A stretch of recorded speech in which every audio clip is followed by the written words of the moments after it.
Obviously, I would say I was a political prisoner. Yeah. All the other people in there were criminals who've broken the law in terms of, burgled a house, or there were quite a lot of guys in there for credit card fraud and that kind of thing. But obviously as a political prisoner, and being the only person, I felt a little bit isolated in many ways, and also the fact that I was the only Gwailo in there, and luckily there were some people who could speak some English, but they couldn't, I didn't quite feel that they were on the same wavelength as me, in terms of quite why I was there. So basically you have nobody to communicate inside? Not really, no. And it was interesting, Mandela in his autobiography talks a lot about that, and he said it was good for him because they were all together. There were groups of political prisoners all together, and he said that it made life in prison a hell of a lot easier, and I could see that actually. Prison would be a lot better if you could be in there with your mates, with your friends. So actually, in other words, you feel a bit lonely inside. It was lonely, yeah, it was, and time goes slowly. And certainly, if I had some of my best mates in with me, it would be, we would have a bit of a laugh. We could, you could find humour. You can always find humour in an unpleasant situation, actually. But saying that, I would say that prison did get easier. It's the second time I've been in there, and so it did get easier actually, and you can kind of prepare yourself. So you're kind of getting used to it. I wouldn't exactly say getting used to it, but I would say it was easier the second time actually, and you can kind of deal with it, I think. But saying that, I don't quite know, for a prisoner who's in there for 10 or 20 years, that would be really tough, totally different. Totally different. And I don't quite know how people deal with that actually, lifers, and that's because obviously I didn't actually meet many of them actually, because most of them are in a high category prison, so I was kind of in a low category, so most of the people were in there for a year or so. That was the people I was meeting in there. So you received letters from our audience. I did. I got to thank all of the listeners actually for I got quite a few letters, and I did reply to all the letters. So I hope you got the letter. The people who sent me a letter. So I would say, thank you very much for that. It makes a big difference. Having letters of support. I can say that. Believe me, it makes life a lot better getting a letter. Getting a letter in prison is just like fantastic. Actually, it really is a Christmas gift. Yeah, it's exactly like that. Yeah. And even though it was from people who I didn't know actually, but it was fantastic to get a letter actually. Yeah, we still got some time left. Why don't we talk about the hottest issue these days, the possible resignation of the Legislative Council and the referendum? Yeah, I mean, I've been following, the local news and that story, and it's an interesting debate, and certainly it's very interesting to see the role that LSD have played in that actually. That the LSD the League of Social Democrats have been the main promoters of that, and have had success in influencing the other pro-democracy groups, is an interesting development actually.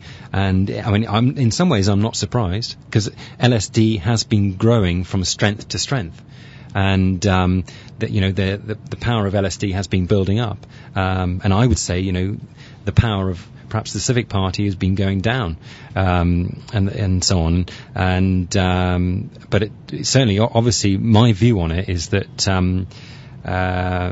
it's an interesting strategy. I think it's a good thing. Their idea to resign, and hopefully it should shake the whole community up a bit, and get the whole population thinking about why the legislators are doing that. Well, I mean, what's your view? Well, I would like to use a metaphor of chess to describe what the situation that we are now facing. You may call it the end game, because we have done so many things for so many years, and still we got no results. And to use another title of an English pop song, it's now or never. Yeah, you're absolutely right. I couldn't agree more with you. And I think people people who trust the government when the government say you'll have full democracy are living in a dream world, I think. We have been cheated for such a long time, for 20 or 30 years. Yeah, and so it is time that we focus our energy and our resources to get something done. Yeah. I think the whole movement needs to take a stronger stand, and in lots of different ways. And it's good to see that the lawmakers, in terms of the world of the Legislative Council, are thinking about taking a stronger stand, I think. It does slightly worry me that sometimes that in terms of the Democratic legislators, that they are focused on the world of the Legislative Council, but there's also, I think, a lot of tactics and strategy they could be adopting for activists outside the Legislative Council to also push forward and put the government under pressure, I think, and so on.